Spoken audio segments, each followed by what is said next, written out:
What's up everyone, welcome back to the channel. Today I'm going to show you how to do a brake job on my 2009 Honda Fit Sport Automatic.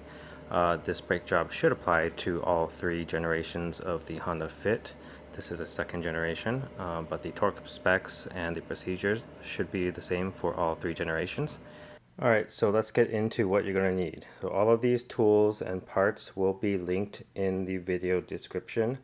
I'll have part numbers and links to everything that you see here. Some of it's optional, we'll get into that. Let's start on the right side. We have two jack stands. I prefer the type with a locking mechanism.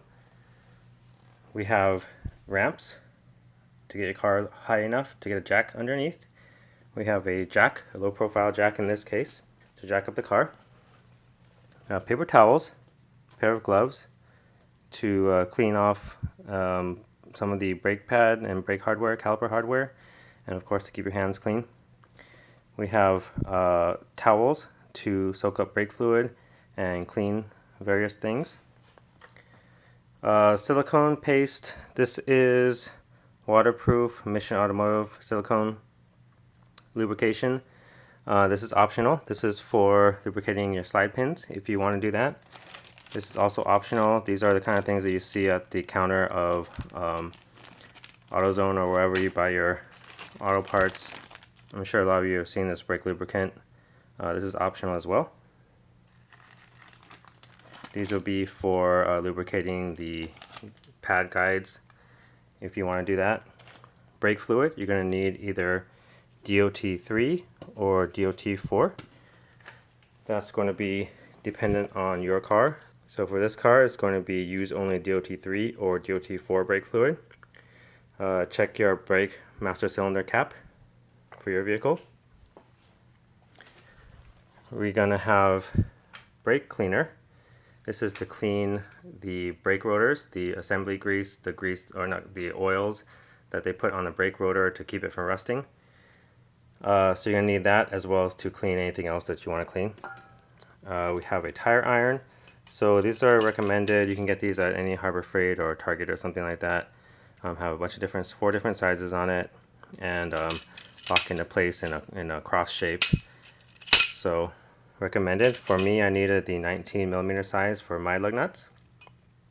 And here we have a 3/8 assortment. So we have a torque wrench. This torque wrench, you're going to need a torque wrench that goes down to 17 foot-pounds for the caliper bolts. And for those, you're going to need a 12mm socket, extended preferred, or you can use an extension like this. And for the caliper to knuckle bolts for 80 foot-pounds, you're going to need a 17, also extended, and 6-point preferred for both of these. 12 points okay, you just got to be careful and not round out the bolts. So the wrench is a 3/8 as well, just to once you break those loose. So the breaker bar is a 3/8 to break those loose, and the wrench is to remove them and tighten them back on. A torque wrench, again 3/8, 17 foot-pounds. The reason I have two torque wrenches is because my 1/2-inch torque wrench does not go down to 17 foot-pounds, and my 3/8 wrench does not go up to 80 foot-pounds to torque on the wheels and the caliper to knuckle. So I needed two separate torque wrenches, and you may need that as well. So let's move on to the 1/2-inch size. So the 1/2-inch size torque wrench, again, is going to be for torquing on your wheels to 80 foot-pounds and torquing your caliper to knuckle bolts, 17mm bolts at 80 foot-pounds as well. So for my lug nuts, I needed a 19mm deep socket, and for the caliper to knuckle, it's going to be a 17mm. Moving on, I just have a tool creeper to help me around, go from left to right on the vehicle. These are Power Stop pads, Power Stop Evolution Plus. I've never used these before, but they should be fine. Power Stop is a good brand. I went with Centric for the rotors, which is also a good brand. I will have recommendations in the description. These pads come with this hardware, replacement hardware. These are guides that your pads slide on. So this area is where you may want to put some of that grease on here. I will show you when we get there. And so this comes with the pads. And this is a rubber bungee to hold the caliper up when you take off the rotor. You don't want it to dangle by the rubber brake line. That would be bad. You can get these, or you can get a larger version of this, basically NS shape. They make some in basically this length to hold your brake caliper. This right here is optional. You may or may not need it, but you should have it in case you get into a jam. This is an impact screwdriver. So this is to remove those pesky Phillips countersunk bolts that hold the brake rotor to the hub. Sometimes they get rusted on and hard to remove. You're going to either need this, or you're going to either need a drill to drill them out if they're too stuck and rounded out. This hammer is to use against the impact screwdriver. You bang the end of this while putting torque on this, and it impacts and loosens at the same time. These are the brake rotors, again, Centric brand. I will link everything in the description. And finally, I have just a bucket. It's just something I like to do to put underneath the rotor for when I'm banging on things and brake dust falls down. I like to keep my area clean. You will want one of these tools as well for the front calipers. This is a very cheap tool, can be found at any Harbor Freight or online. This is to compress the brake caliper piston back in. You may need a 19mm crescent wrench to hold on to the slide pins if they're spinning while you're trying to tighten the 12mm bolt on the caliper. So this holds the slide pin in place. And you will want to have a wire brush on hand to kind of clean up the hub after you take off the rotors if you're doing your rotors. So that's it for the equipment. Let's get into the install. So the first step is going to be to drive your car onto ramps. The jack point for the fit is pretty far back. It's probably about right here. So you're going to need to, even my low profile jack has a hard time fitting all the way underneath without ramps. Or it probably cannot fit at all. So we're going to drive the car on the ramps.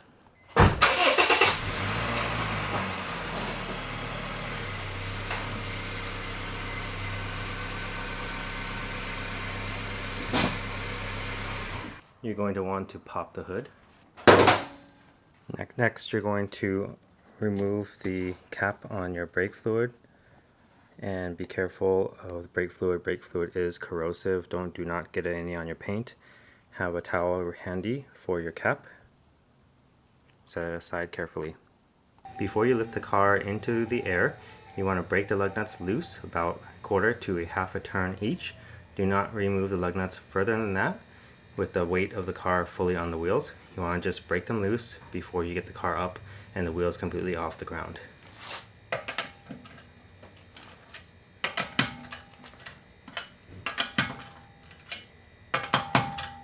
With the car up on ramps, you're going to slide the jack underneath. Well, first you're going to target where you want the jack to go. So it is right there.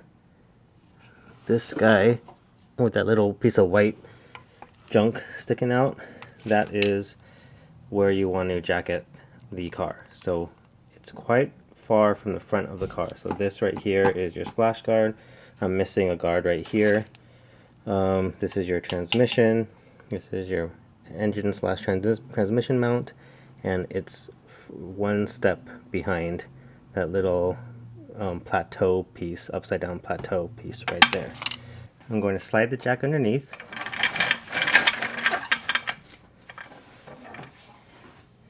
And slowly jack it up.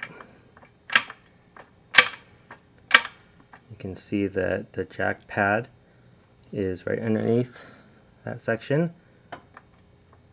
It's protruding down, and you can jack it up from there.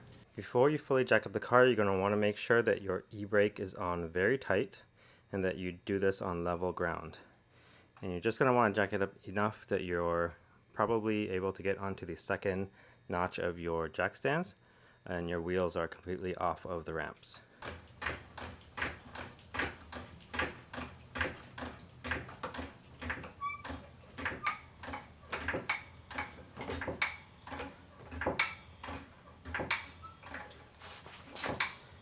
You want to set each jack stand underneath these pinch welds along right behind the two front tires so that the pinch weld lands right in the center of your jack stand.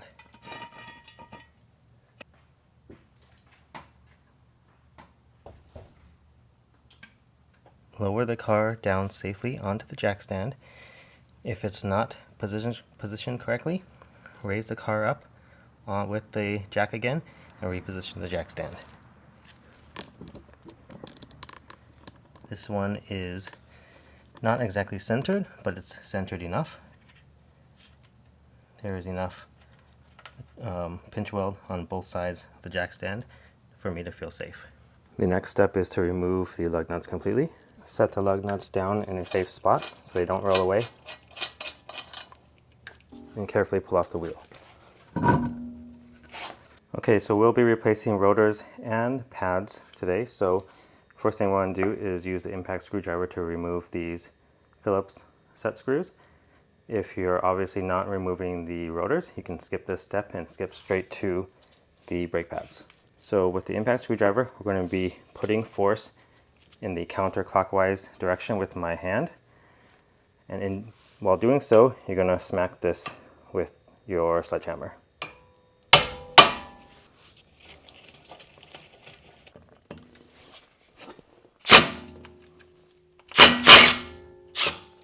Okay, next step is going to be prepared to hang your caliper. So I'm going to hook this on up top on the spring and let this side dangle.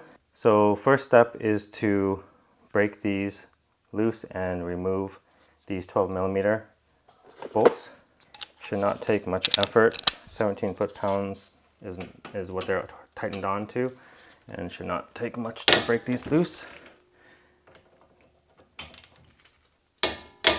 Now if you are just changing the pads and not the rotors, what you will want to do is just break them both loose, but just remove the bottom one. That way that you can just rotate this upwards like this and remove the pads. Since we are changing out the rotors as well, I'm going to remove them completely. All right, so let's continue to remove the 12mm bolts. Be careful to not damage the rubber brake line. So you want to hook this around the brake caliper in a way that you don't put any tension on this. Something like that. All right, so now you can see where these two springs that come with the new brake pads come into play. They basically are meant to push the pads back outwards when they're not being squeezed together by your pedal. So we can take these out, discard them because our new pads came with new ones. Remove these pads. These pads have a lot of life left, but I'm mainly replacing my rotors. And here's the old hardware. Just pop it up and out. So you may need a screwdriver to get these out if they don't come out, but should come out relatively easy. Again, you see all this dust. This is what this bucket's for.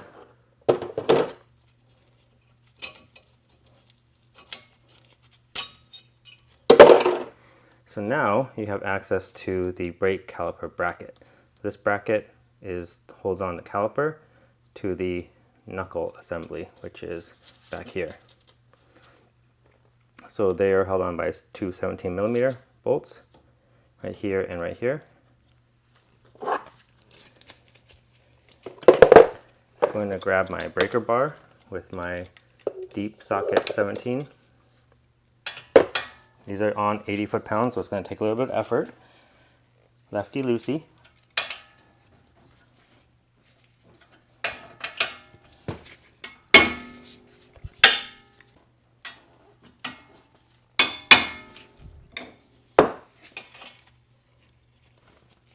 Let's look at the bolts.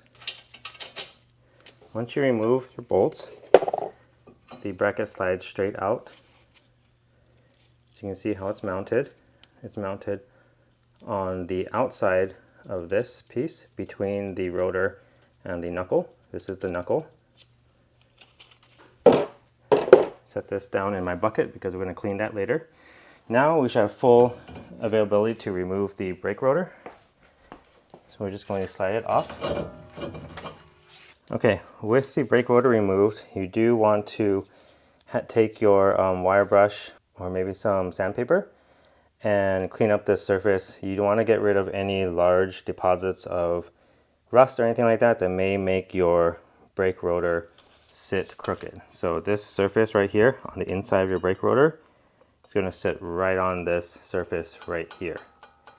And so this needs to be clean. Mine looks pretty good. I'm just gonna, you can see there's no real big pieces. It's discolored, but there's no real visible pieces that are sticking up. So just give this a clean.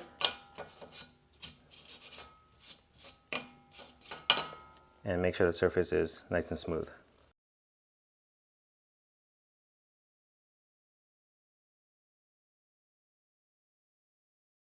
Okay, next step is to install your freshly cleaned rotor. And if you are going to install the set screws again, the set screws are optional. Not installing the set screws will not make your rotor fall off, but if you do install them again, you want to make sure that these countersunk areas of your brake rotor line up with one of the threaded portions of the hub.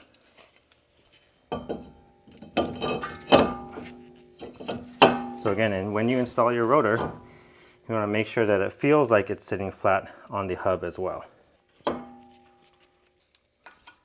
These go on at about 11 foot-pounds, but they're optional, and so I just put them in as tight as possible with hand. They always get seized, so I would not worry about these falling out. Just make sure they're flush all the way is the most important part, because this surface area right here is where your wheel is going to mount to. If these screws are not in flush, your wheel is not going to sit flush. Your wheel could fall off, or your wheel could just not mount on tight or not mount on true, and it'll create a wobble in your steering. So either way, it's very dangerous. Best to not even install these screws if you're unsure, because installing your wheel with the lug nuts on the brake rotor will make it sit flush. And installing the caliper back on will help the rotor sit as well. So with that on, it's time to move on to the caliper.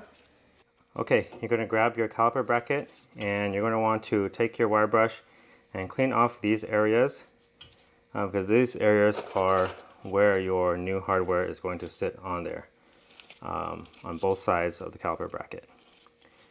So I'm going to install these hardware on here with it off of the car so you can see how it's done. Basically, it follows the contours of the caliper bracket like this, and you just tighten it on, push it down just like so. So it has basically tabs that help it sit where it needs to sit. So a tab right there and a tab right there, you can see. So basically it's foolproof. It can't sit too far off one way or the other. You just want to make sure that it sits down as far as possible, like this, all the way up against the bracket. So we're going to do that for both sides.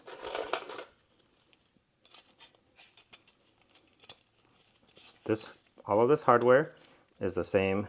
So there's 4 pieces, and they're the same whether left or right of the car or top or bottom of the bracket. So with that in mind, I am going to add a little bit of brake grease to the portion right here. This is where the ear of your brake pad is going to slide against. So your ear of the brake pad is going to sit in this channel and it's going to slide. So I'm going to put some down here and some on this back side right here. Very light coating. So just like that, I'm going to spread it around on both sides, just like that. You don't need too much. You don't want too much. You don't want to be putting too much that's going to gunk up and get on your brake pads on the braking surface or on the rotors, because that's going to not allow you to stop. And that is the opposite of what you want.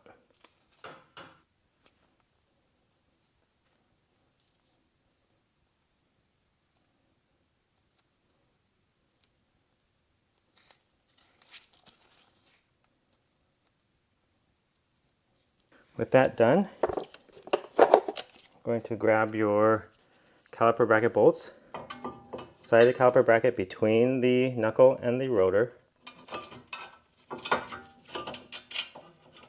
and we're going to tighten these by hand before torquing them to 80 foot-pounds.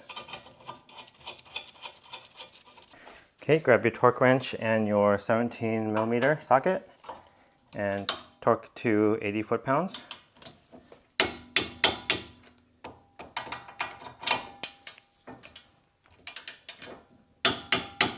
Now we want to grab your brake pads. Some people choose to put some of that brake stop grease between the rotor shim, pad shim, and the pad. I'm not going to do that today. There's two types of pads, one with a squealer. So this is the noise indicator that when the pad material gets worn too much, this to the point where it's sitting lower than or equal to this metal piece. This metal piece is going to hit your rotor and squeal and make noise. So this piece is going to go on the inside, inboard side. You're going to get this pad, stick it in here. You're going to follow the contour of the rotor, right? So the curve, the inside smaller curve of the pad is going to sit on towards the hub, right? So you're going to put that in there, slide it in, get you a better angle. What I like to do is put the pads at an angle like this and then slide them in like that. Now you're going to grab your springs and put them into these holes on the pads. It's going to push apart your pads, so to be aware of that. Okay, so I did squeeze these together a little bit just to keep them from pushing the pads out too far.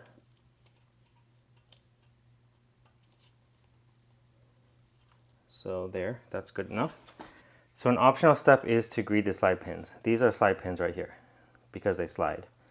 They are just pins being held in place by this rubber boot. The pin just stops in here. There's no threading on it. You can remove it completely. Just pull on this rubber boot. Be careful not to tear the boot. And pull it out completely, clean it off, and put a little bit of that waterproof silicone grease that I showed you. Do not put too much. If you put too much, this is going to keep this from going in all the way, or this pin from sliding in all the way. But mine seems to have good movement. If yours seems to be getting stuck, so you can see mine has a good spring to it. If yours is getting stuck, you do want to remove them, clean them up, and re-grease them with silicone. And so the next step is going to be to grab your caliper piston tool, compression tool. And because the pads, because my old pads had a pretty good life left, I won't have to compress them too much. But basically you are compressing this piston back in so you can make room for your new pads, which are thicker than your old ones.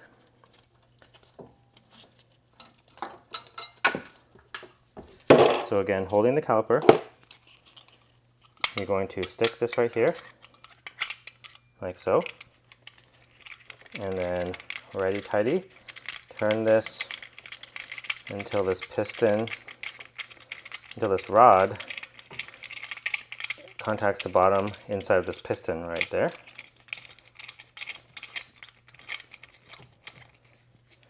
And you're going to watch this part as I turn this piece right here, and it's going to go back into the caliper. So I'm basically going to do it until it's kind of almost flush with this housing. And this is also the reason why you remove the cap on your brake master cylinder, because when you do this, it's going to be pushing fluid back up top through the top, and you want to make sure that if your brake fluid is very full, that you do not overflow your brake fluid. For example, if you had worn your pads all the way down and this piston was fully extended, and you had already refilled your brake fluid to the max, if you compress this piston on both fronts, it may make your brake fluid overfill, and you may need to use a turkey baster or a bunch of paper towels to soak up some brake fluid. So this looks good. Going to lefty loosey and unscrew it. Get this out of here. And you're going to swing this around while pushing the two pads together so that they fit between the caliper. And right now, once the caliper is around the pads, as it is right now, what it's hitting is the slide pins. So you can push these slide pins in, one, and then two on the bottom, and then prepare your 12mm bolts. Position the caliper so that the holes line up. I like to get one side in first. If your slide pin is rotating like this, you can hold this with a wrench. So it is 19mm to hold the slide pin. And these are 11 foot-pounds each.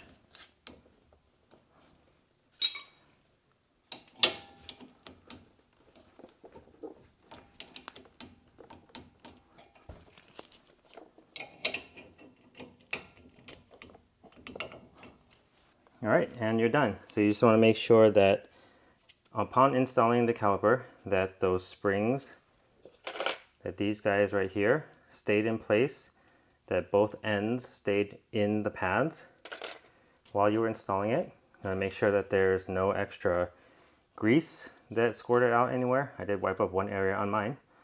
You do want to make sure, double check that these are both torqued. These 12mm are torqued to 11 foot-pounds, and that the 17mm, two 17mm bolts are torqued to 80 foot-pounds, and that your rotor is sitting flush with these set screws flush. Once that's done, you are good to go. You'll just need to get in the driver's seat, press the brake pedal to make the piston come out and make contact with the pad, and then what you're going to want to do is come up top and fill the brake reservoir. You can see here that the brake reservoir is a little high. I didn't show you beforehand, but it is a little bit higher. That's because when I compressed the caliper, it raised the brake fluid, like I said. I'm not gonna take fluid out yet because I need to get in the car and press the pedal down. All right, at this point you can see that I'm done with both sides, and you can see that the fluid level is all the way to the top. The pistons are still pressed in, so I'm going to go in the car and press the brake pedal down and see how much the fluid goes down, and then if it's still too high, I'm going to remove some. All right, I gave the pedal about 4 or 5 pumps. It barely went down, like I suspected, because my pads were fairly full. So I'm going to go ahead and use a turkey baster to remove some. You can use a paper towel if you don't have any, or a bunch of paper towels, or a rag to soak up some fluid. Just make sure that it's a clean rag, clean paper towel, so you don't introduce dirt or anything into your master cylinder. And that way it keeps the brake fluid clean. So again, be very careful with this step. Brake fluid is very corrosive.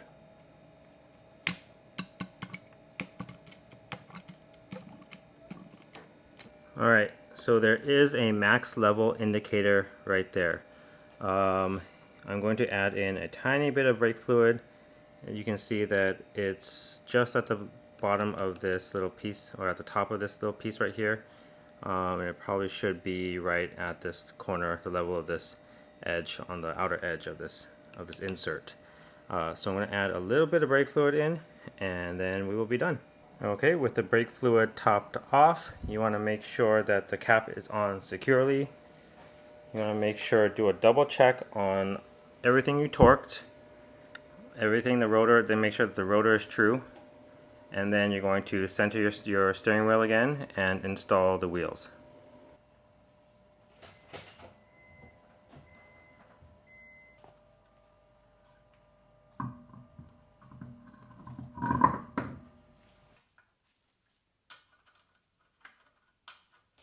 What I like to do is to use my tire iron and snug it up as tight as possible before I drop the car into the ground.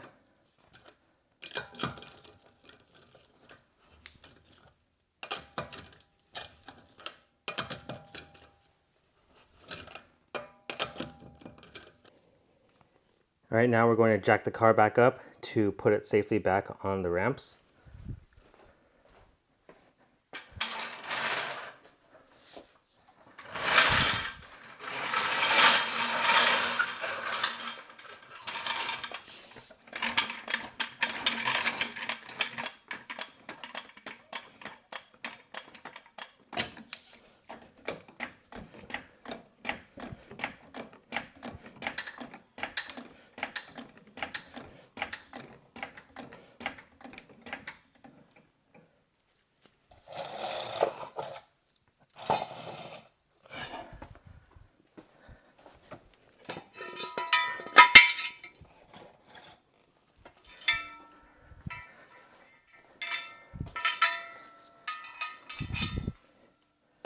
I'm going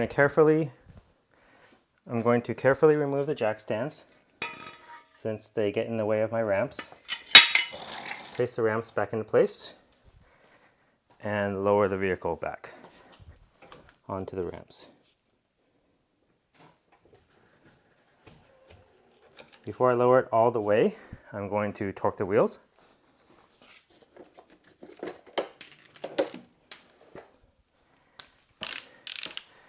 To 80 foot-pounds.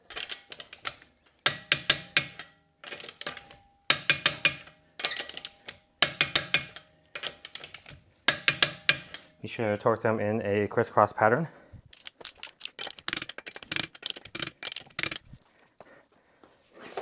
Okay, with the lug nuts torqued, very important, you can lower the car all the way down.